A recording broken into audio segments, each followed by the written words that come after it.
Nalia, une jeune fille à la voix d'une pureté rare, chantait chaque soir au bord d'une rivière sacrée pour apaiser le chagrin laissé par la mort de sa mère. Sans le savoir, ces mélodies réveillèrent Kéro, un dieu de la rivière oublié depuis des siècles, qui se laissa envoûter par sa lumière jusqu'à la suivre partout, invisible et affamé d'elle.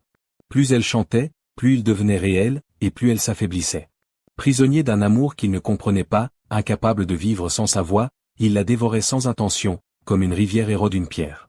Pour le libérer et se libérer elle-même, Nalia offrit un dernier chant, si pur qu'il dissipa le dieu mais au prix de sa propre vie.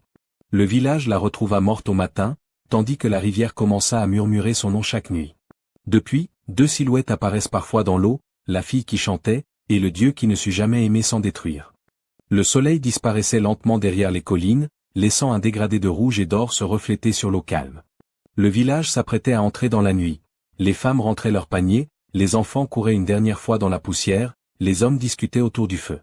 Pendant ce temps, comme chaque soir depuis la mort de sa mère, Nalia marchait seule vers la grande rivière. Elle avait l'air fragile, presque trop fine pour porter les silences qu'elle traînait derrière elle. Son pagne bleu ciel flottait derrière elle à chaque pas. Ses longs cheveux noirs étaient attachés à la va-vite, comme si elle avait oublié sa propre beauté. Pourtant, sa voix, elle, était un trésor. Les anciens disaient: cette fille ne chante pas comme une humaine. Elle chante comme si quelque chose l'appelait. Mais Nalia ne chantait pas pour être belle ou admirée. Elle chantait parce que sa gorge brûlait de mots qu'elle ne pouvait dire à personne. Elle chantait pour survivre. Pour ne pas s'effondrer. Pour parler à celle qui n'était plus là.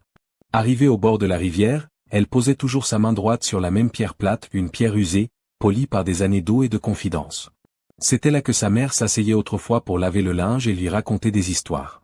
Depuis sa disparition, la pierre était devenue un refuge, mais aussi une blessure ouverte. Cette nuit-là, plus que toutes les autres, son cœur semblait trop lourd. Elle inspira profondément, ferma les yeux, et laissa sa voix s'élever. Le premier son sortit tremblant. Puis la mélodie se forma, claire, douce, presque irréelle. Les feuilles arrêtèrent de bouger. Le vent se coupa. Même les crapauds cessèrent leur chant monotone.